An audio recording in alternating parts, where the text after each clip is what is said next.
You're crouched in the ruins of what was once a shrine to the emperor, your lasgun trembling in hands that haven't held steady food in 16 days. The golden aquila above the altar is cracked down the middle, its wings spread over what remains of devotional candles now reduced to pools of sacred wax mixed with human blood. Your stomach is a hollow cavern that gnaws at itself, producing sounds that echo in the empty sanctuary like the growls of some feral animal you've become.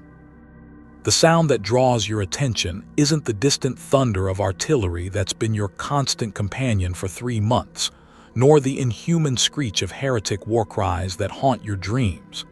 It's something else entirely, the wet, methodical sound of blade meeting flesh from the crater beside you. A sound that should horrify you, but instead makes your mouth water with desperate anticipation. You crawl to the edge and peer down. There, in the smoking depression left by a mortar round, lies what was once Brother Sergeant Matthias of the Iron Hands. His ceramite armor is cracked like an eggshell, revealing the pale flesh beneath. But it's not pale anymore. It glows with an almost imperceptible light, as if the Emperor's blessing still courses through dead veins. 3 of your squad mates are already there, their combat knives working with the practiced efficiency of men who have crossed a line they never thought they'd approach. Trooper Kellem looks up at you, his eyes hollow but strangely bright. "It's still warm, Voss," he whispers, his voice carrying a note of wonder that chills you more than the screaming winds outside. Emperor's truth, it's still warm after 2 hours. You want to be sick. You want to turn away to remember your mother's prayers and your father's lessons about honor, but your stomach clenches with such violence that you double over, and when you straighten, you're already sliding down into the crater. Your hands find purchase on broken rockcrete and twisted metal, and with each inch you descend, you feel yourself falling further from everything you once believed yourself to be. The first cut is the hardest. Your combat knife, the one blessed by Chaplain Torrens before the campaign began, the one engraved with litanies of purity, trembles against the Space Marine's exposed forearm. The flesh parts easily, too easily, as if it wants to be consumed. The blood that wells up isn't the dark red you expect, but something lighter, almost luminous in the dim light filtering through the shrine's broken roof. Trooper Helsing, a veteran of 7 campaigns, slices away a portion and holds it out to you.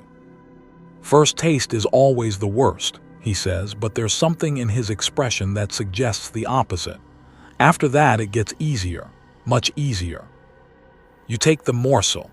It fits in your palm like a communion wafer, warm and slightly pulsing with residual energy. Smell hits you first, not the copper tang of ordinary blood, but something cleaner, almost sweet, like incense mixed with lightning. Your rational mind screams protests, quotes imperial doctrine about the sanctity of the Astartes, reminds you of your duty and faith. But your body has other ideas. The first bite floods your senses with tastes you've never experienced. It's not like the synthetic protein blocks you've survived on, or even the real meat you remember from your hive world childhood. This is something entirely different, rich beyond description, carrying flavors that seem to shift and evolve on your tongue. There's the metallic undertone of blood, yes, but also something that tastes like starlight and sacred oils, like the moment of perfect silence between thunderclaps. And then the energy hits you. It starts as warmth in your stomach, spreading outward through your chest and into your limbs. Your vision sharpened. Suddenly you can make out details in the shadows that were invisible moments before. The constant ache in your joints from sleeping on rockcrete for months simply vanishes. The tremor in your hand stops. For the first time in weeks, you feel truly alive. But more disturbing than the physical changes are the others. As you chew, images flash through your mind, memories that aren't your own. You see the siege of Rin's world through Brother Sergeant Matthias's eyes, feel his righteous fury as he cuts down orc raiders, experience his unwavering faith in the Emperor's protection. For a terrifying moment, you're not sure where his thoughts end and yours begin. You feel it, don't you? Kellem asks, his voice barely above a whisper. The strength, the clarity, like the Emperor himself is speaking through your bones. You nod, unable to trust your voice. Because he's right. Every prayer you've ever uttered feels suddenly hollow compared to this communion of flesh and spirit. Every litany seems like empty words when measured against this direct infusion of divine essence. The realization that crashes over you is more devastating than any artillery barrage. This feels more sacred than anything you've experienced in a lifetime of faith. The others are already cutting away more portions, their movements taking on an almost ritual quality. Helsing carefully removes what might have been the Space Marine's heart, a massive organ that still twitches with residual life. Kellem works on the brain, his face serene as he performs what should be desecration, but somehow feels like worship. Trooper Yanez, who hasn't spoken since Cadia fell, hums a hymnal under his breath as he portions out sections of enhanced muscle tissue. You realize you're participating without conscious decision. Your knife moves of its own accord, guided by an intuition you don't recognize. You know somehow that the liver will provide different benefits than the lungs, that the spinal fluid contains traces of psychic energy that will sharpen your reflexes. Knowledge that should be impossible flows through you like revelation. The taste changes with each organ. The heart burns like liquid courage, filling you with a berserker's fury tempered by tactical brilliance.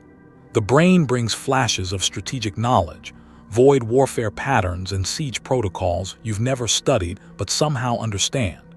Each bite connects you more deeply to the consumed warrior's essence, until you begin to feel his indignation at your actions warring with his grudging respect for your desperation. Hours pass in this grotesque communion. Outside, the war continues, distant explosions marking the heretics' advance, the occasional scream of falling aircraft drawing lines of fire across the night sky. But here in this crater, in this moment of unholy feast, you and your squad exist in a bubble of terrible silence. The only sounds are the wet work of knives and the soft murmurs of appreciation as each new portion reveals its unique gifts. When there's nothing left but armor and bone, you sit back against the crater wall and try to process what you've become. The hunger is gone, not just satisfied, but replaced by something else entirely. You feel like you could fight for days without rest, could march across continents without fatigue. Your mind processes tactical scenarios with lightning speed, and your enhanced senses paint the world in vivid detail. But beneath the euphoria lurks a darker realization. The normal rations in your pack, the ones you've been hoarding like precious gems, smell wrong now. Artificial, insufficient. Your body craves something richer, more potent. Already you find yourself thinking about the next battle, wondering which heroes might fall and whether you'll reach them before other desperate souls discover what you've learned. Kellem breaks the silence first. Command doesn't need to know about this, he says, but his tone suggests it's not really about secrecy. It's about protection. Protecting this source of strength from those who might not understand its necessity. You nod, though part of you wonders if you're agreeing to tactical discretion or to something far more damning. Because as you clean your combat knife and prepare to rejoin the war above, one thought echoes through your enhanced consciousness with terrifying clarity. When will you taste it again? The question haunts you as you climb from the crater, as you gather your equipment and check your weapons. It follows you as you move through the ruined shrine toward your unit's position, past broken pews where the faithful once gathered to pray for the Emperor's protection. The irony isn't lost on you. Here, in this sacred space, you may have found a more direct connection to divinity than any prayer ever provided.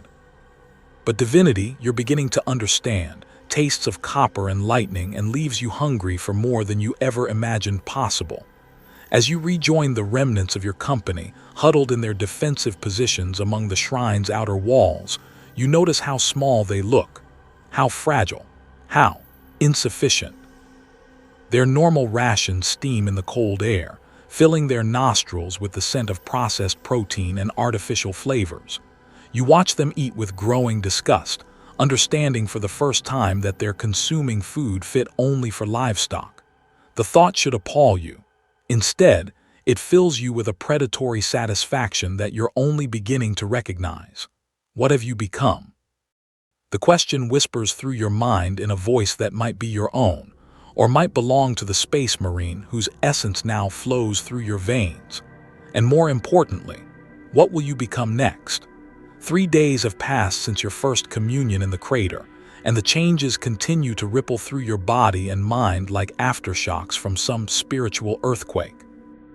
You sit in what remains of the 47th Cadian Shock's command bunker, really just a reinforced basement beneath a bombed-out administrative building, watching your fellow guardsmen with eyes that see far too much. The official casualty reports speak of acceptable losses, tactical withdrawals, and strategic repositioning. They don't mention the growing desperation in the ranks, the way men's eyes linger on fallen commissars a moment too long, or how conversations die when officers approach discussions of emergency protocols. But you see it all now, with the enhanced clarity that flows through your enhanced blood. The hunger is spreading. Sergeant Major Krellin briefs the assembled squad leaders on tomorrow's operation, his voice maintaining the steady professionalism that's kept the 47th together through 7 months of hell. But you notice things others miss. The way his gaze drifts to the Medici station, where the body of Sister Militant Kasha lies under a blood-stained shroud. The almost imperceptible quickening of his pulse when he mentions the expected arrival of Space Marine reinforcements. The thin film of saliva that coats his lips when he thinks no one is looking. Supply situation remains critical, Krellin continues, his words taking on layers of meaning that would have been invisible to your former self. Munitorium stores are exhausted. We're down to quarter rations for all personnel. His eyes meet yours briefly, and in that moment you understand that he knows, that he's always known. That some knowledge passes between veterans like a plague, whispered in field hospitals and shared in the quiet moments before dawn assaults. After the briefing, you corner Trooper Kellam near the ammunition depot. He's changed too, his posture straighter, his reflexes quicker, his eyes holding a predatory gleam that wasn't there before the crater. When he speaks, it's with the casual confidence of someone who's tasted power and found it to his liking. Heard about the Mordian Iron Guard's final feast protocol. He asks, keeping his voice low as maintenance crews work nearby. Official designation MG 7442 Omega, sealed under Inquisition classification, but word gets around. You shake your head, though something in your enhanced memory stirs, fragments of knowledge that don't belong to your original consciousness. Siege of Thrax 847. M41, Kellam continues, his words carrying the weight of legend. 16-month siege, supply lines cut for the final 8 months. The Iron Guard held the fortress through winter, spring, and into summer. When the relief force finally broke through, they found something the official reports don't mention. He pauses, ostensibly to check his lasgun's power cell, but you sense the dramatic timing of a born storyteller. They found that the Iron Guard had survived on the flesh of fallen heroes, not just survived, thrived. The defenders had grown stronger, faster, more resilient than baseline human physiology should allow. Their combat effectiveness had actually increased during the siege, despite starvation conditions. The relief force found warehouses full of carefully preserved organs, shrines where communion rites were performed with the sacred essence of Astartes and Sisters of Battle. Your enhanced hearing catches the quickening of his heartbeat as he speaks, the barely controlled excitement in his voice. But more disturbing is your own reaction. Instead of horror, you feel professional interest, strategic curiosity about preservation techniques and ritual optimization. What happened to them? You ask, though part of you already knows the answer. Official records show they were decorated for exceptional valor and reassigned to penal legions. Unofficial records. Kellam's smile holds no warmth. Unofficial records suggest they were recruited for special operations, black ops missions where normal human limitations might prove problematic. The implications settle over you like a shroud. This isn't aberrant behavior, it's institutional knowledge. Somewhere in the vast bureaucracy of the Imperium, there are departments that track these practices, study them, perhaps even encourage them under the right circumstances. The thought should terrify you, but instead it brings a strange comfort. You're not falling into heresy, you're evolving into something the Imperium needs. That evening, as you consume your pathetic quarter ration of synthetic protein, the taste fills you with revulsion so profound you nearly vomit. The artificial flavors seem to coat your mouth with the essence of everything weak and insufficient about baseline humanity. Your body rejects it at a cellular level, recognizing it as unworthy fuel for what you're becoming.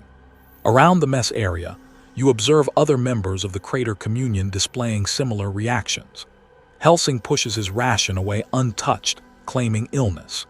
Yanez manages a few bites before excusing himself, his face pale with barely controlled nausea. Only Kellam finishes his meal, and even he requires visible effort to keep it down. The normal food isn't just unsatisfying anymore, it's actively offensive to your transformed physiology. Your body has tasted something purer, more potent, and it refuses to accept substitutes. The hunger returns, deeper than before, accompanied by a clarity of purpose that's both exhilarating and terrifying. Later that night, you find yourself on watch duty at the perimeter, your enhanced senses cataloging threats and opportunities with equal precision. The enemy positions are clearly visible in the darkness, their heat signatures painting orange silhouettes against the cold landscape. But your attention is drawn elsewhere, to the loyalist strongpoints that dot the defensive line.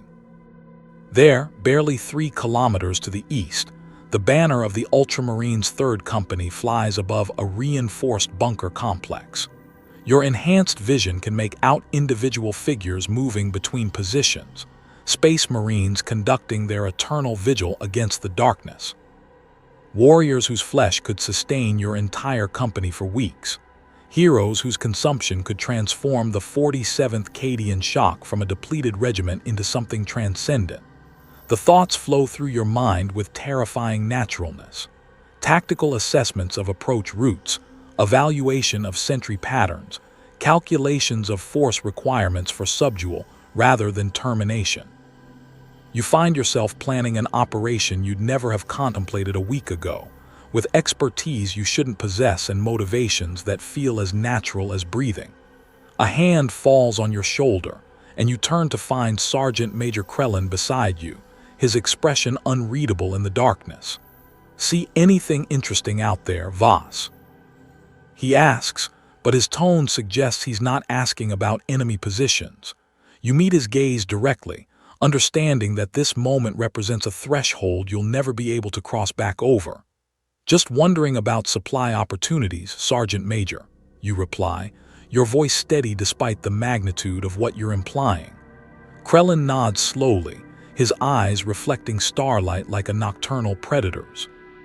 When he speaks again, his words carry the weight of official policy delivered through unofficial channels. Initiative is rewarded in this regiment, trooper, especially initiative that addresses critical logistical challenges. The Emperor provides for those bold enough to recognize his gifts, regardless of their unconventional nature. With that, he moves on to check the next sentry position, leaving you alone with the enormity of what's just been authorized. Not explicitly ordered, the chain of command maintains plausible deniability, but sanctioned nonetheless. Permission to pursue the hunger that grows stronger with each passing hour. You return your attention to the Ultramarines' bunker, but now your observations carry the weight of operational planning. Guard rotations, weapon emplacements, communication protocols, all cataloged with predatory efficiency. Your enhanced mind processes scenarios and contingencies with mechanical precision, while your transformed body hums with anticipation. In the distance, artillery flashes illuminate the battlefield in stark relief, casting shadows that seem to dance with predatory hunger. The war continues its eternal rhythm of advance and retreat, victory and defeat. But for you and your squad mates, a different kind of warfare is beginning. One that recognizes heroes not as inspiration, but as sustenance. As you complete your watch and prepare to wake your replacement, a final realization crystallizes with perfect clarity. The Emperor does provide.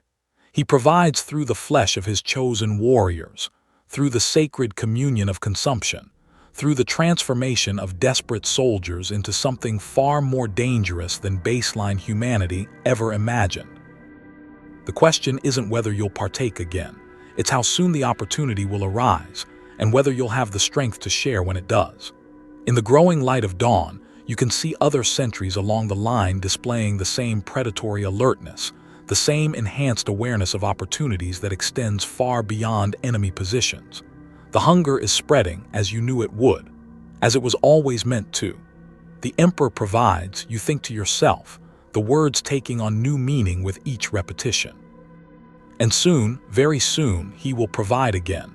It starts as a whisper in the back of your mind during morning prayers. By evening mess, it's a scream that drowns out the Emperor's litanies. You kneel in the makeshift chapel, really just a cleared section of rubble with an improvised altar, as Chaplain Mordus leads the daily devotions. His voice rises and falls in the familiar cadences of the Imperial Creed, words you've spoken 10,000 times before. But today they taste like ash in your mouth, hollow syllables that lack the substance your transformed soul craves. The Emperor protects those who serve with faith and valor. The irony is knife-sharp. You've never felt his protection more keenly than when consuming the flesh of his chosen warriors. Every other blessing pales in comparison to that direct transfusion of divine essence, that immediate communion with power beyond mortal comprehension. The traditional prayers feel like begging for scraps when you've already tasted the feast. Your hands shake as you grip your prayer beads, not with faith, but with withdrawal. It's been 6 days since the crater, and your body rebels against the deprivation with increasing violence. The synthetic proteins sit in your stomach like poison, providing minimal nutrition, while your enhanced metabolism demands something far more potent. You've lost weight despite consuming your full rations, your transformed physiology rejecting inferior sustenance with aristocratic disdain. Around you, other members of the Crater Communion display similar symptoms. Kelem's eye twitches uncontrollably during the litany of devotion. Helsing's breathing comes in short, sharp gasps that have nothing to do with respiratory distress. Yanez hasn't spoken since yesterday, his attention fixed on the chaplain's throat with an intensity that makes you uncomfortable. The worst part isn't the physical craving, it's the psychological clarity that comes in waves. During these moments of enhanced cognition, you see the world with terrifying precision. Every tactical weakness in your defensive positions becomes apparent. Every opportunity for acquisition of resources presents itself with crystalline obviousness. You understand, with the detached analysis of a predator, exactly how to solve the regiment's supply problems. After prayers, you seek out Sergeant Major Krellin in his private quarters. He's studying tactical reports by candlelight, his enhanced vision allowing him to process information in near darkness. When he looks up at your approach, his pupils reflect the flame like mirrors. The men are struggling, Sergeant Major, you report, using military protocol to discuss the unspeakable. Morale issues stemming from dietary insufficiency. Krellin sets down his reports and regards you with the calculated attention of a career soldier evaluating assets and liabilities. I'm aware of the situation, Trooper, he replies carefully. Alternative supply sources are being investigated. In the meantime, individual initiative remains. Encouraged. The conversation would seem innocuous to any eavesdropper, but its true meaning hangs in the air between you like incense. You're being given operational freedom to pursue the hunger, with tacit approval from command. The only limitation is maintaining plausible deniability for the official record. That night, you volunteer for long-range reconnaissance patrol, a mission that takes you far from friendly lines into the contested zone between Imperial and Heretic forces.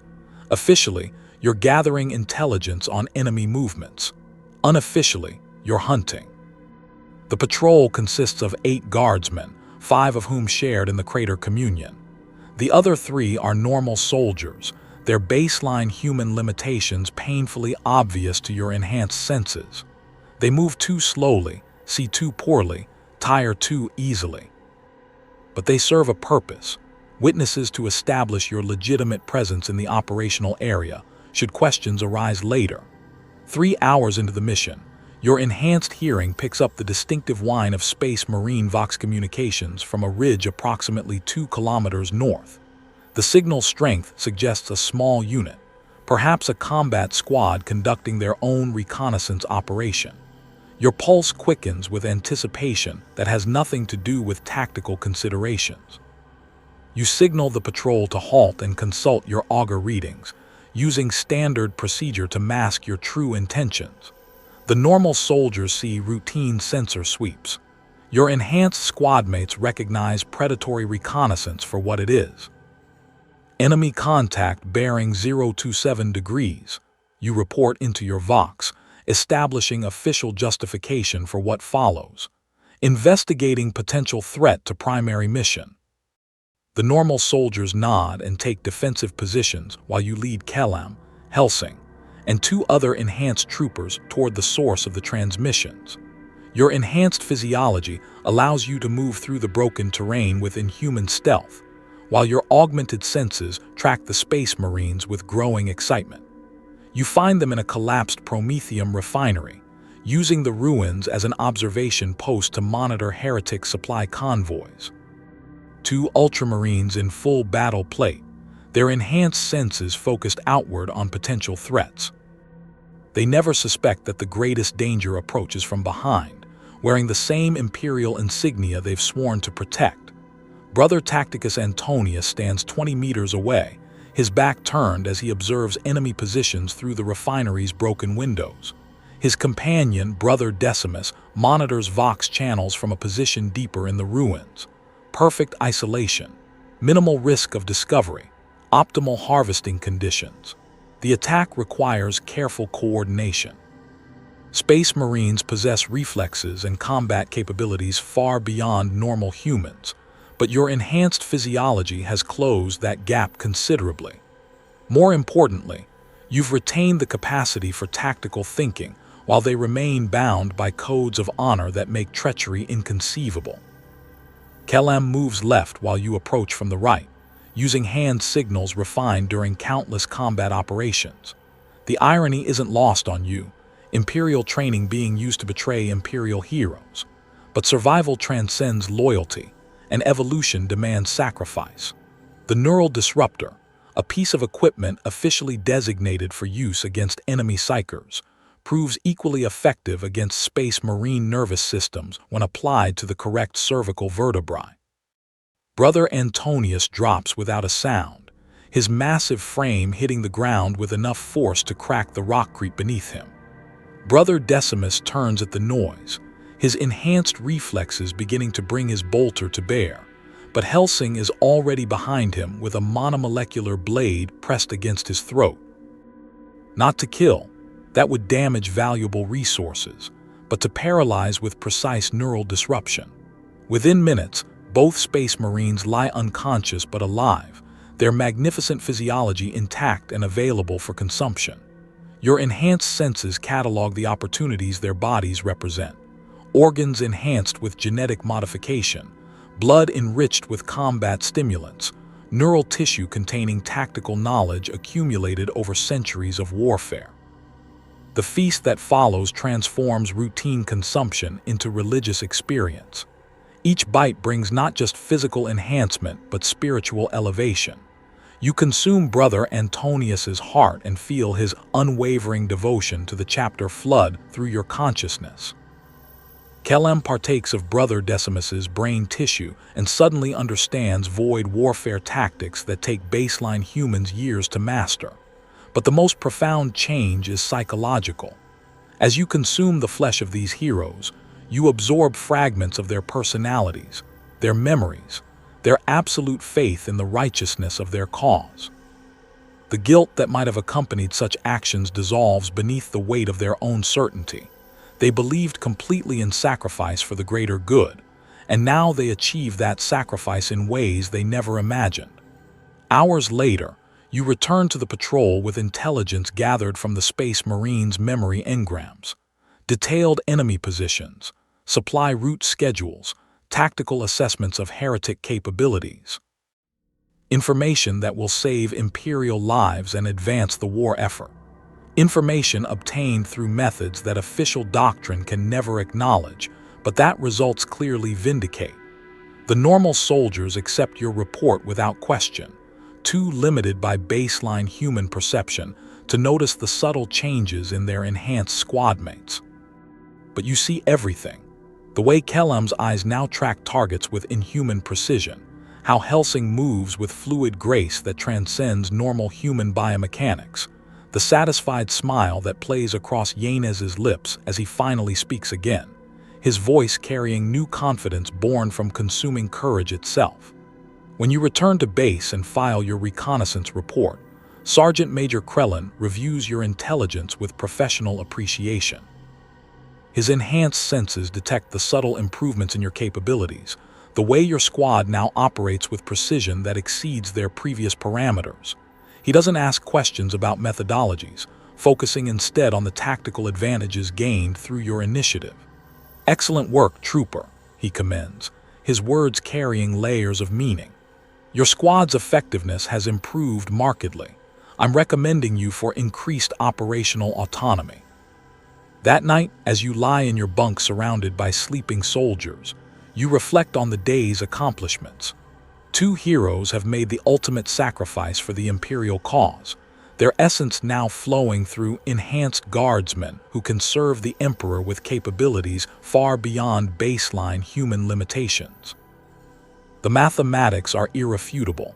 Their consumption has created more effective Imperial assets while eliminating the resource drain of maintaining separate Astartes formations. But beneath the rational justifications lurks a darker truth. You enjoyed it. Not just the enhanced capabilities or the tactical advantages, but the act itself. The taste, the texture, the moment of spiritual communion when their memories merged with your consciousness.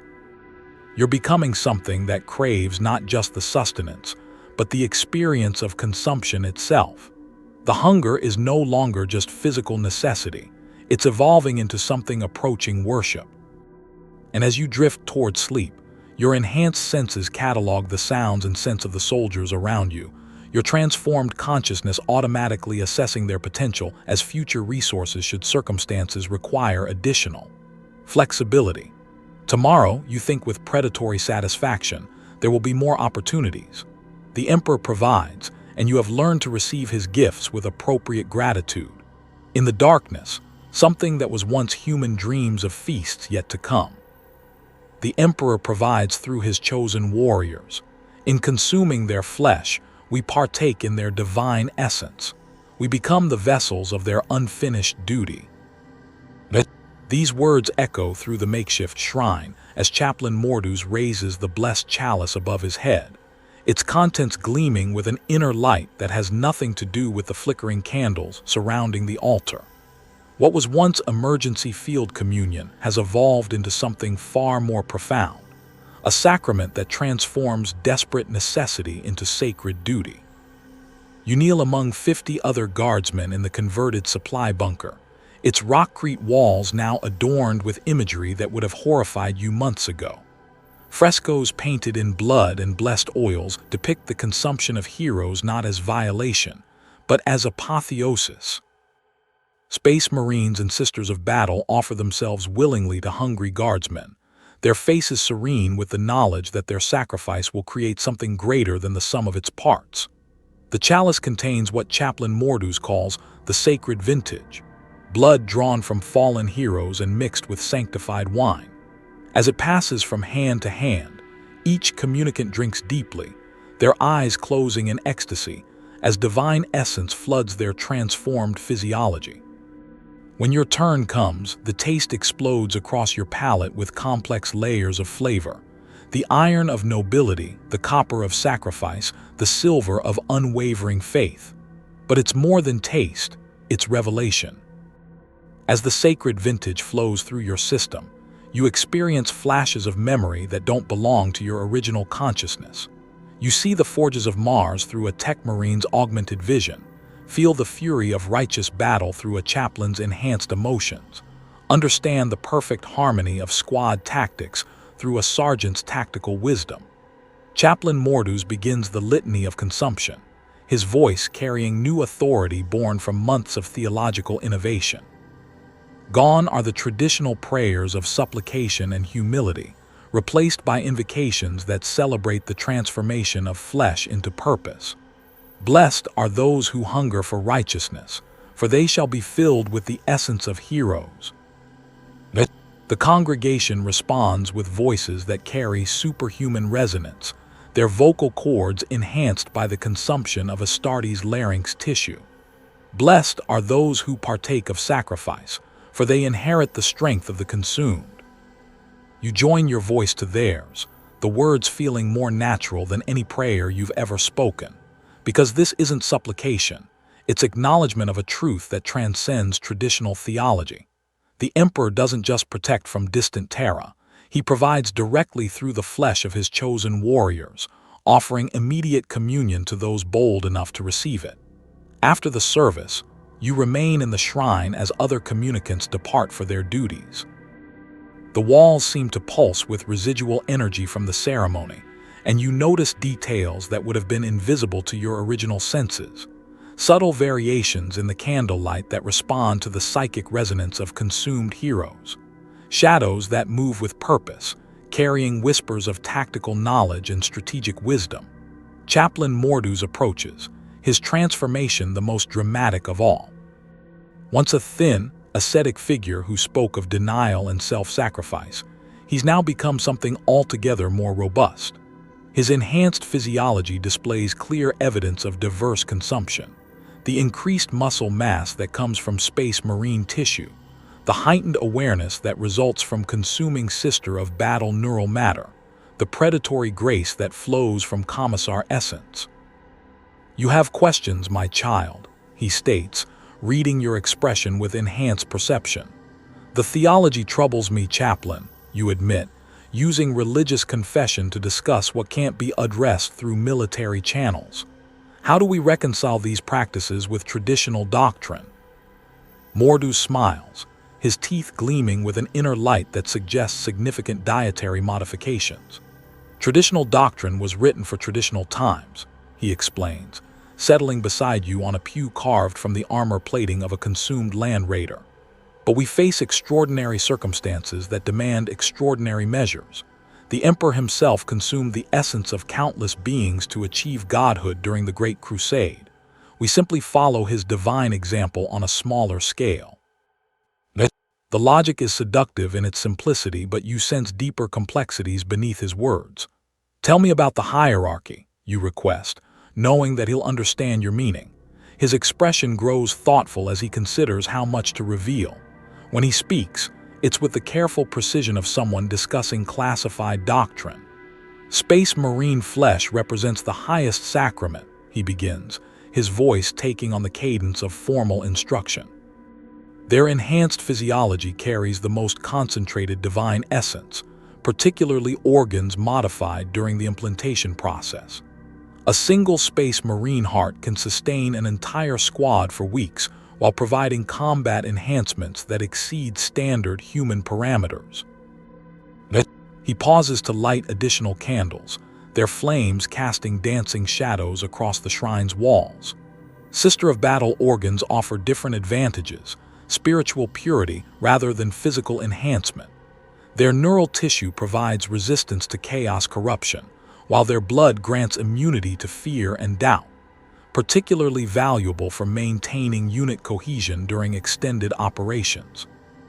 The casual way he discusses these specifics suggests extensive experimentation, careful study of consumption effects across different hero types. Commissar brain matter enhances loyalty and discipline beyond artificial conditioning, he continues, his tone growing more animated. Consuming their neural tissue creates absolute devotion to imperial doctrine, while eliminating troublesome independence of thought. Several squads have reported complete disappearance of desertion impulses after partaking of commissar essence. You nod, remembering your own experience with enhanced loyalty after consuming Brother Decimus's remains. The effect wasn't just psychological, it felt like fundamental reprogramming at the cellular level. But the real breakthrough, Mordus continues, leaning closer with conspiratorial intensity, came when we began systematic preservation using sacred oils and blessed salts. Fresh consumption provides immediate enhancement, but properly preserved hero flesh maintains its potency for months. We can now sustain entire companies on relatively small amounts of source material. The implications stagger you. What began as desperate survival has evolved into industrial-scale processing, complete with preservation techniques and quality control measures. Somewhere in the regiment's supply chain, there must be specialized facilities devoted to the preparation and distribution of hero flesh, staffed by personnel whose expertise extends far beyond traditional logistics. How widespread is this? You ask, though part of you already fears the answer.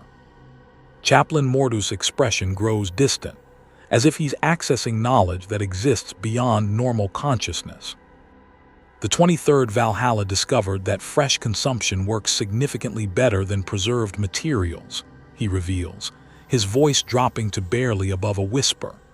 Their innovations in acquisition methodology have spread throughout this sector.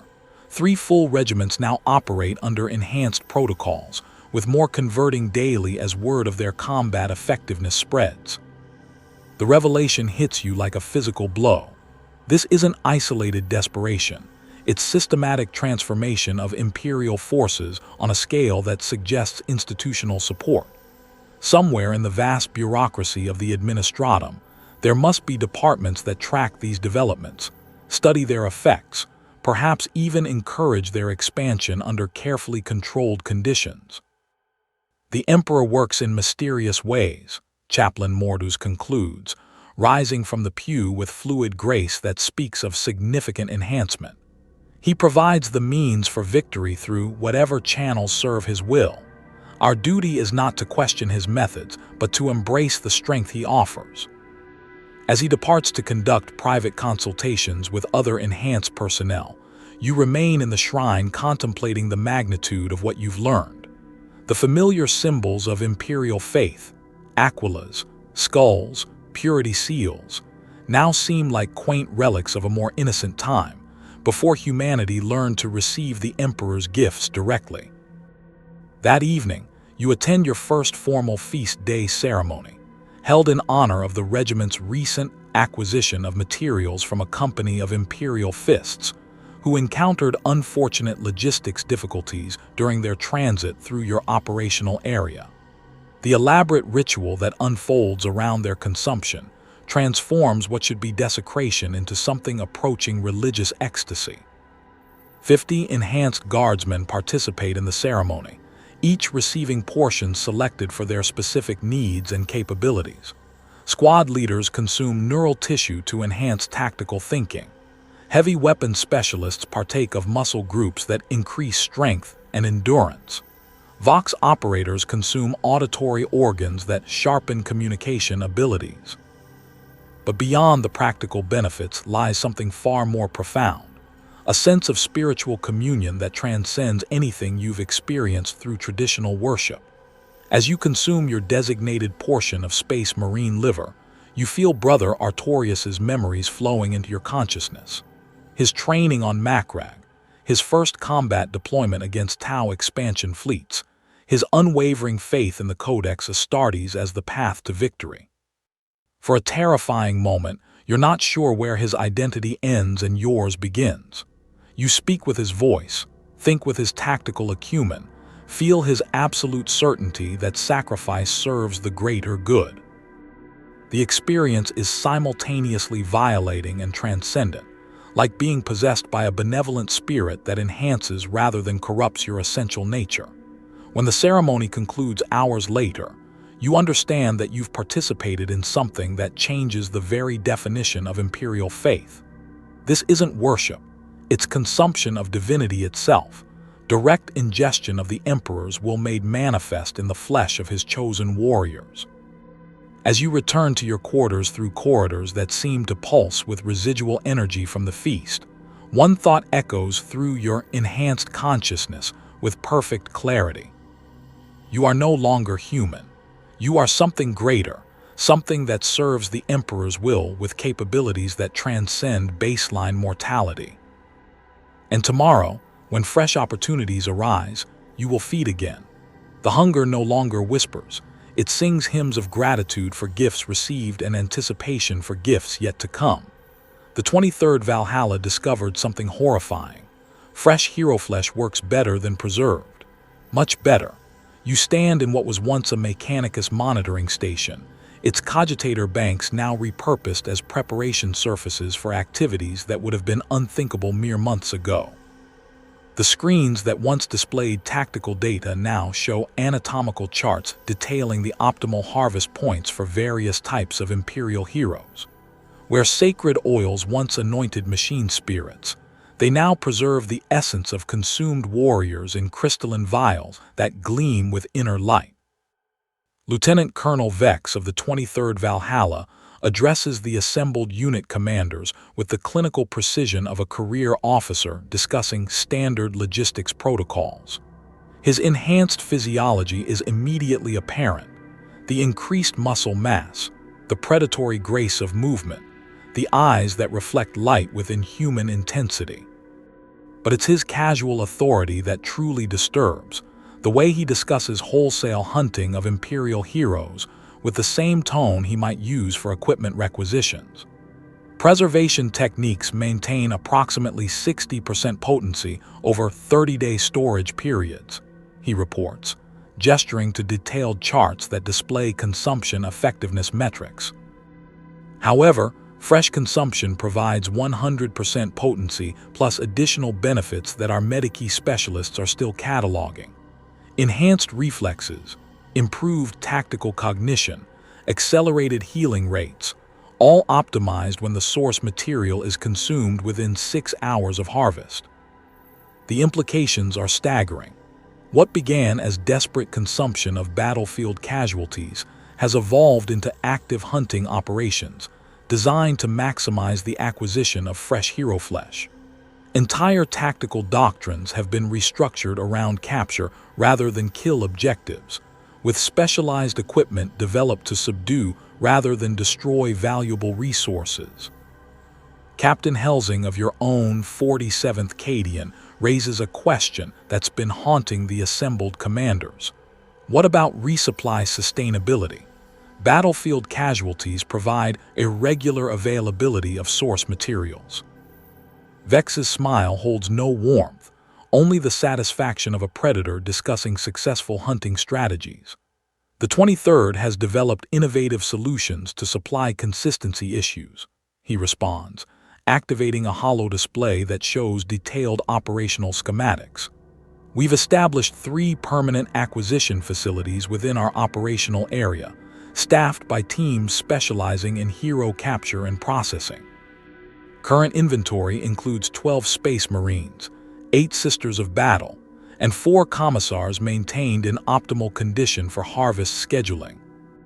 The casual mention of hero farms, captured loyalists kept barely alive for continuous harvesting, sends chills through even your enhanced nervous system.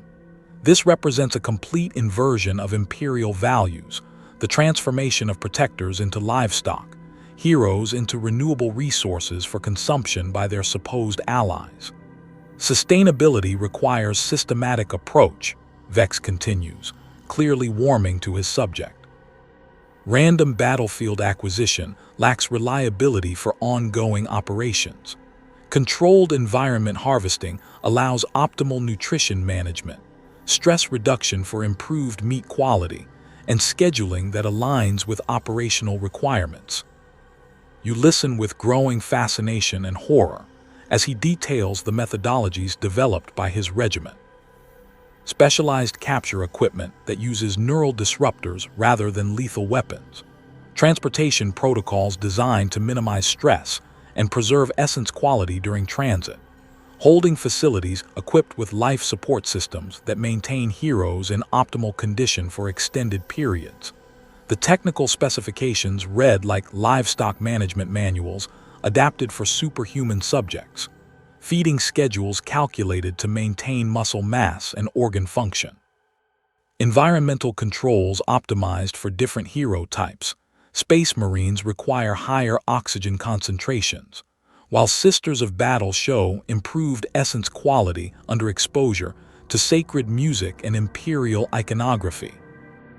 Processing procedures have been refined through extensive experimentation, Vex explains, displaying anatomical diagrams that detail harvest techniques with surgical precision. Space Marine hearts yield optimal enhancement when consumed immediately after extraction while neural activity persists. Sister of Battle organs maintain peak effectiveness for up to 12 hours post-mortem if properly refrigerated. Commissar brain tissue requires specialized preparation to prevent degradation of loyalty enhancement compounds. The casual discussion of torture and vivisection conducted against Imperial heroes creates an atmosphere of cognitive dissonance that threatens to overwhelm your enhanced consciousness. These are the same soldiers you fought beside, the heroes whose sacrifice once inspired your devotion to the Imperial cause. Now they're reduced to technical specifications in a harvest manual, their nobility converted into nutritional data for the benefit of their transformed allies. But beneath the horror lies something more disturbing: professional admiration for the efficiency of these operations. Your enhanced intellect recognizes the tactical brilliance of converting heroes from resource drains into force multipliers. A single Space Marine company, properly processed, can enhance an entire Imperial Guard regiment while eliminating the logistical burden of maintaining separate Astartes formations. Acquisition targeting has evolved beyond opportunity-based collection, Vex continues, activating new display screens that show regional tactical maps marked with potential harvest sites. We now conduct strategic planning that identifies high-value targets for dedicated collection operations. Recent acquisitions include a full company of Imperial Fists, responding to fabricated distress signals, and an entire convent of Battle Sisters who believed they were investigating reports of chaos corruption. The methodical betrayal of Imperial heroes through false intelligence and manufactured crises represents a level of systematic deception that rivals anything attributed to chaos cults. But unlike heretic corruption, these operations maintain perfect loyalty to Imperial doctrine. They simply redefine what service to the Emperor requires. Combat effectiveness improvements justify operational adjustments, Vex states, displaying performance metrics that document enhanced capabilities across multiple categories. Regiment-wide strength increases, averaging 40% above baseline human parameters. Reflexes improved by 60%. Tactical cognition enhanced by estimated 200% based on battlefield performance evaluations. The statistics are undeniable. These transformed units represent military assets of unprecedented effectiveness. They fight with capabilities that exceed normal human limitations while maintaining perfect loyalty to Imperial doctrine. From a purely strategic perspective, the conversion of heroes into enhancement materials creates superior Imperial forces while optimizing resource utilization. Your own experiences confirm these assessments. Since beginning enhanced consumption protocols, your tactical awareness has improved dramatically. Your physical capabilities now exceed those of most Space Marine scouts, and your devotion to the Imperial cause has intensified rather than diminished. The guilt that might have accompanied such transformation has been consumed along with the neural tissue of fallen heroes, replaced by their own absolute certainty in the righteousness of sacrifice for the greater good. Expansion protocols are being implemented across 17 additional regiments, Vex concludes, his words carrying implications that stagger even your enhanced comprehension. Command anticipates sector-wide adoption within 2 standard years, with preliminary testing scheduled for neighboring sectors pending performance validation. The scope of the transformation becomes clear. This isn't isolated experimentation, but systematic restructuring of Imperial Guard capabilities across entire regions of space. thousands of regiments converting to enhanced protocols, millions of guardsmen undergoing the same metamorphosis you've experienced, all supported by industrial-scale processing of imperial heroes converted from protectors into consumables. As the briefing concludes and unit commanders disperse to implement their new acquisition quotas, you remain behind to study the technical specifications more carefully. The detailed documentation reveals the sophistication of these operations, psychological profiles that identify optimal targets, logistical networks that coordinate processing and distribution, medical protocols that maximize enhancement effects while minimizing wastage. But most disturbing is the theological framework that justifies these practices. Official doctrine has been subtly modified to emphasize the emperor's will as manifest through evolutionary necessity. The consumption of heroes becomes not just tactically advantageous, but spiritually mandated, a direct commandment from the God Emperor himself to his most faithful servants. Walking back to your quarters through corridors filled with enhanced guardsmen whose capabilities now exceed those of the heroes they've consumed, you realize that you're witnessing the birth of something entirely new. Not chaos, corruption, or heretical deviation, but genuine evolution of imperial doctrine adapted to the realities of eternal warfare. The transformed soldiers you pass display none of the telltale signs of corruption, no mutations, no madness, no disloyalty to imperial values. Instead, they exhibit perfect discipline enhanced by supernatural capabilities, devotion intensified by consuming the faith of heroes, tactical acumen that surpasses even Astartes' training through direct absorption of centuries of combat experience. Tomorrow, you realize with predatory satisfaction, there will be fresh opportunities to serve the Emperor through enhanced consumption. And each hero who makes the ultimate sacrifice will create multiple imperial assets with capabilities that transcend anything baseline humanity could achieve. The hunger no longer disturbs you. It has become purpose itself, the driving force behind humanity's evolution into something worthy of the Emperor's vision. In consuming his heroes, you become his truest servants, vessels for divine will enhanced beyond mortal limitations. In the darkness between stars, something that was once human smiles with teeth that have tasted godhood and found the flavor to its liking. You stand in the ruins of the shrine where it all began, but now you're not the desperate guardsman hiding in the rubble. You're something else, something hungry. And those aren't heretics approaching in the distance. They're battle sisters of the Order Militant, come to investigate reports of missing Astartes. You lick your lips with a tongue that tastes the air like a serpent's, and check your snare traps with hands that move too quickly for baseline human eyes to follow.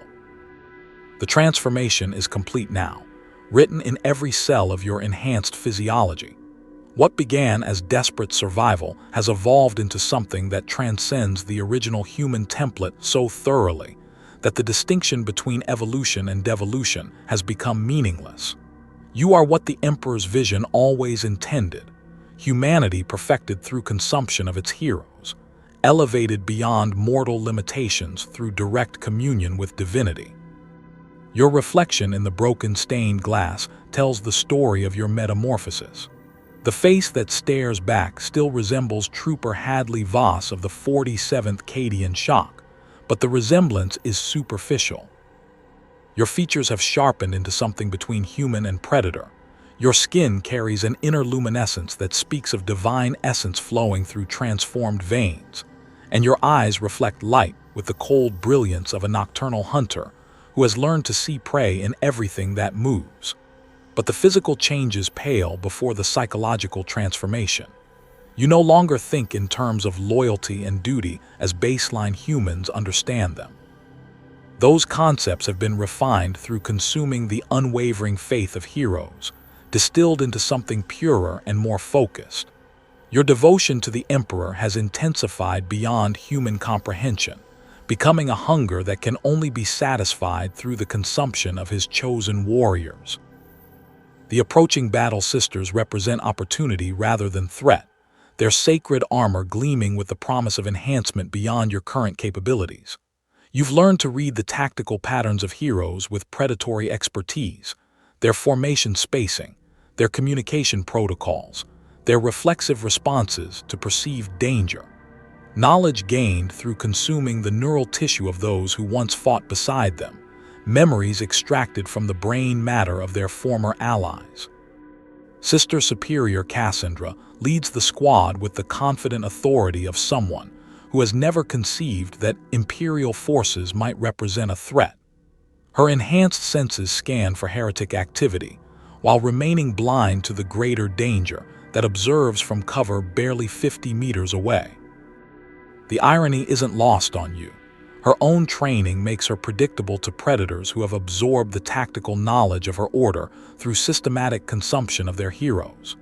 Your enhanced squad moves with coordination that exceeds anything achieved through traditional military training.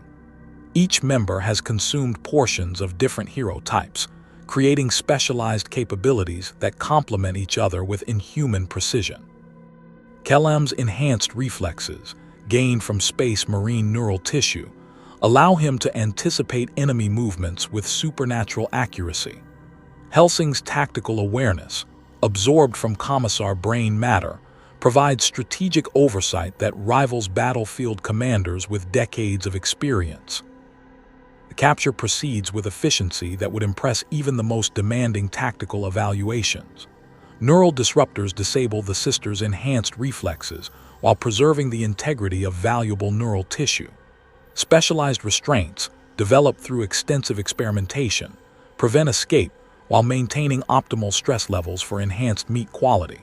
Within minutes, 5 battle sisters lie unconscious and secured, their magnificent physiology intact and available for immediate processing. But this isn't desperate feeding driven by starvation. This is ritual consumption elevated to the level of religious ceremony, complete with prayers that transform cannibalism into communion and preparation techniques that honor the sacrifice while maximizing its benefits. You've learned to see each hero not as a person, but as a collection of enhancement opportunities packaged in sacred flesh. Sister Superior Cassandra's heart provides courage that transcends human limitations. Her neural tissue carries tactical knowledge refined through decades of combat against the enemies of mankind. Her blood flows with purity that grants immunity to chaos corruption. As you consume these gifts, you experience her memories with perfect clarity, her training on Terra, her first combat deployment against Tyrannid infiltration, her absolute faith in the Emperor's protection. For a moment that stretches into eternity, you become Sister Superior Cassandra, feeling her devotion burning through your consciousness like liquid fire. You understand her perspective on duty and sacrifice, experience her unwavering certainty that service to the Emperor justifies any personal cost. And in that moment of perfect communion, you realize that she would approve of her consumption if she could understand its necessity. The other sisters provide different enhancements. Sister Victoria's neural tissue carries expertise in close combat tactics. Sister Dominica's organs provide resistance to psychic manipulation. Sister Seraphim's blood grants enhanced reflexes that exceed even Space Marine capabilities. Each consumption adds new layers to your enhanced consciousness, new capabilities that build upon previous acquisitions in geometric progression. Hours later, when the feast concludes and the remains have been respectfully disposed of according to enhanced protocols, you stand transformed yet again. The capabilities you've gained through this latest consumption push your physiology beyond the boundaries of anything recognizably human. Your strength now exceeds that of most Space Marines. Your reflexes surpass those of Eldar warriors. Your tactical awareness rivals that of Tau battlesuit commanders. But the most profound change is spiritual rather than physical. The guilt that might once have accompanied such actions has been completely consumed, replaced by the absolute certainty of the sisters whose faith now flows through your enhanced consciousness. You serve the Emperor more perfectly than any baseline human ever could. your devotion purified through direct communion with his chosen warriors. The tactical implications of your transformation become apparent as you observe the approaching enemy forces through enhanced senses that catalog threats and opportunities with inhuman precision. A company of Chaos Space Marines advances toward your position, their corruption apparent in the way shadows recoil from their presence, and the air itself seems to decay around their passage. But where once you would have felt fear and uncertainty, now you experience only predatory anticipation. These traders represent fresh challenges for capabilities that have transcended human limitations. Your enhanced squad moves to intercept them with coordination that exceeds anything achieved through traditional military training, each member's specialized enhancements creating tactical combinations that no baseline force could replicate. The battle that follows demonstrates the true extent of your evolution. You fight with capabilities drawn from dozens of consumed heroes, employing tactical knowledge absorbed from the greatest warriors the Imperium has produced. Each enemy you face becomes another opportunity to test enhanced abilities against worthy opponents, another chance to validate the superiority of your transformation. When the last traitor falls, his corrupted flesh smoking where it touches sacred ground, you stand victorious among the remains of enemies who once would have represented insurmountable challenges. Your enhanced physiology shows no signs of fatigue. Your tactical awareness continues to process battlefield information with mechanical precision. Your spiritual purity burns brighter than ever before. But victory brings its own revelations. As you survey the battlefield through eyes that see far more than they should, you realize that the enemy posed no real threat. Your enhanced capabilities have progressed beyond the point where traditional opponents can provide meaningful resistance. You've become something that exists outside the normal parameters of warfare, a predator so perfectly adapted that most prey offers insufficient challenge. The thought that emerges from this realization is both exhilarating and terrifying. What happens when you've consumed every hero, defeated every enemy, transcended every limitation? What remains when humanity itself becomes insufficient to sustain your continued evolution? Standing in the ruins where your transformation began, surrounded by the evidence of victories that no baseline human could have achieved, you understand that you've crossed a threshold from which there can be no return. You are no longer human in any meaningful sense, no longer bound by the limitations that define mortality. You have become something that serves the Emperor's will with capabilities that transcend anything he originally intended. And you hunger still. The appetite that drives you has evolved beyond mere consumption of heroes into something approaching cosmic ambition. You've tasted godhood in the flesh of space marines, experienced transcendence through the consumption of saints, absorbed the very essence of divinity itself. But these appetites only grow with feeding, demanding ever greater sacrifices to sustain your continued evolution. In the growing darkness of a world where heroes have become food and monsters have become champions, you smile with teeth that gleam like silver stars and eyes that burn with borrowed fire. Tomorrow will bring fresh opportunities to feed, new heroes to consume, greater heights of enhancement to achieve. The Emperor provides. You think with satisfaction that transcends human emotion, and you have learned to receive his gifts with appropriate gratitude. Somewhere in the darkness between stars, something that was once human prepares for hungers yet unimagined. In a universe where survival often requires abandoning humanity, at what point do the defenders become worse than what they're defending against? You sit in what was once the Cathedral of St. Euphrates on Xerxes Prime, its soaring buttresses now supporting a very different kind of sanctity. The stained glass windows that once depicted the Emperor's ascension now show scenes of communion between heroes and their transformed inheritors, space marines offering themselves willingly to hungry guardsmen, sisters of battle presenting their hearts as sacraments, commissars blessing the consumption of their own neural tissue.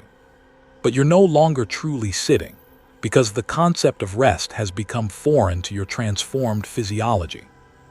You exist in a state of perfect alertness that transcends the need for sleep, sustained by enhancements drawn from hundreds of consumed heroes, whose essence flows through your impossible anatomy.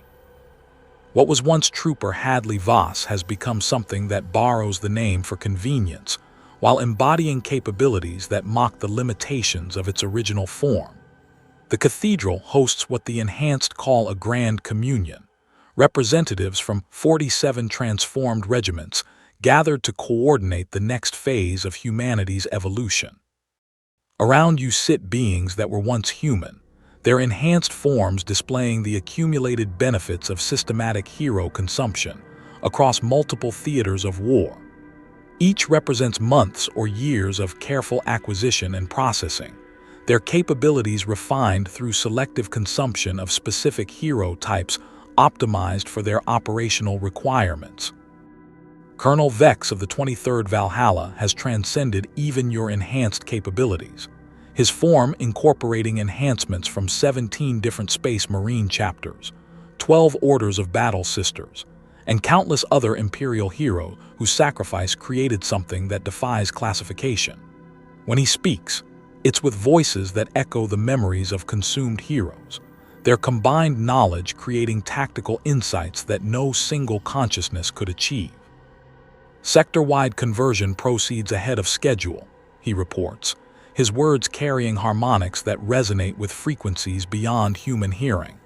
43 Guard regiments have achieved full enhancement protocols. 17 additional regiments are in transition phases. Resistance has been minimal. Most units embrace evolution once they witness the capabilities it provides. The statistics represent the systematic transformation of Imperial military forces across an entire region of space. Millions of soldiers undergoing the same metamorphosis that elevated you from desperate survivor to apex predator. Each conversion creates multiple enhanced assets while eliminating the resource drain of maintaining separate hero formations. Supply sustainability continues to improve, adds General Corax of the Mordian Enhanced, her enhanced vocal cords producing sounds that blend human speech with something altogether more primal. Acquisition facilities now operate at optimal efficiency across 12 star systems.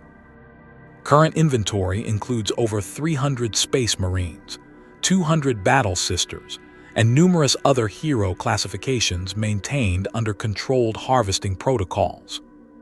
The casual discussion of industrial-scale hero farming represents the complete transformation of Imperial logistics from protection-based to consumption-based models.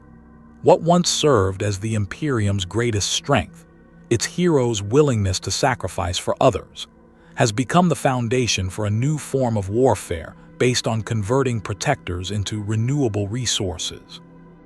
But beneath the tactical advantages and operational efficiencies lies a philosophical question that haunts even your enhanced consciousness.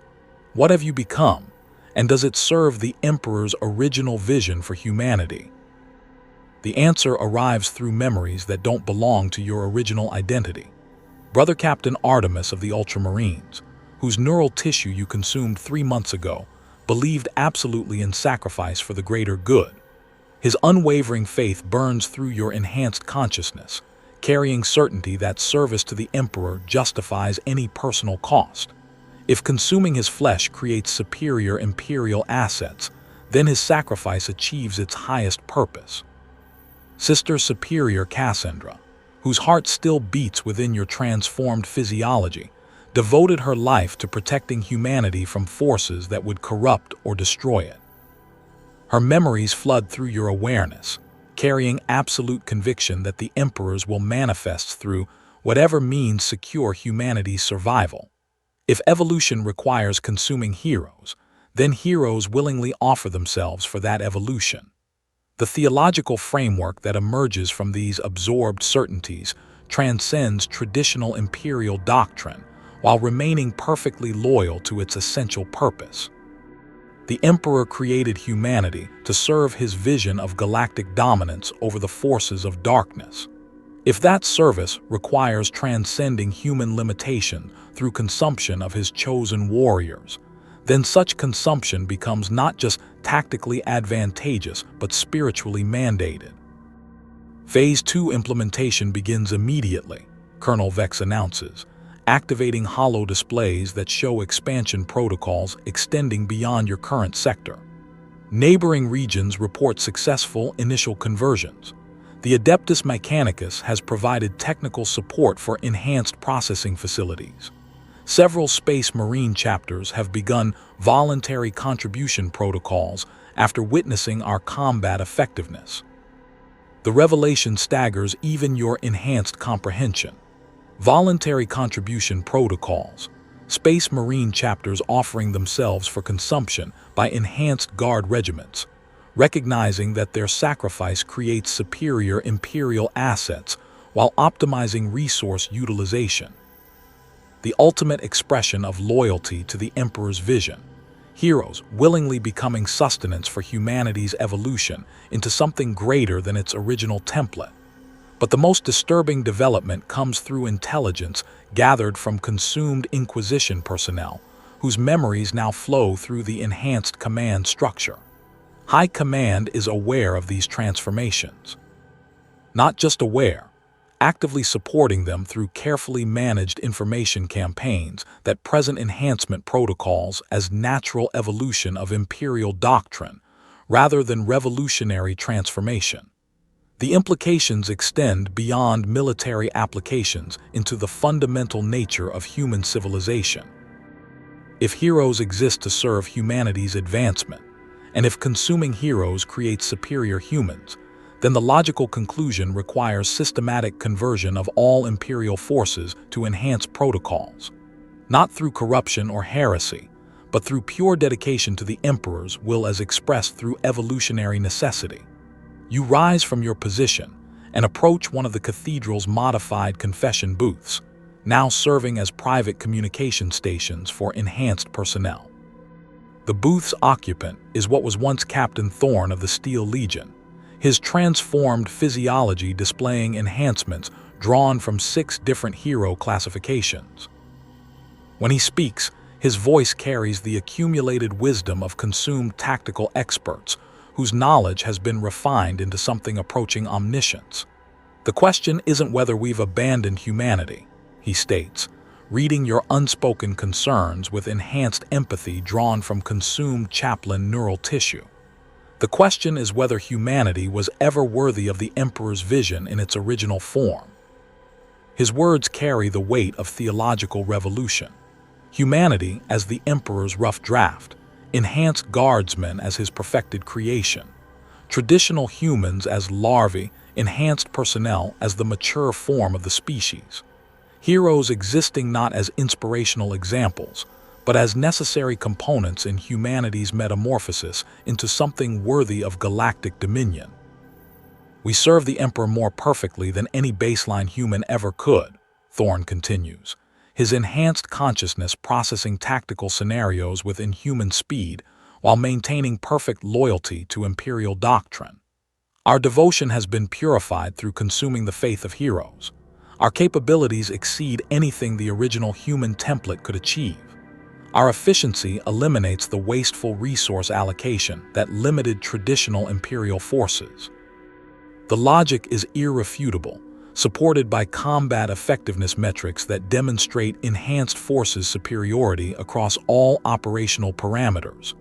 But logic cannot address the existential questions that haunt the margins of your enhanced consciousness. If you've transcended humanity so completely, what are you becoming? And when all heroes have been consumed, what will sustain your continued evolution?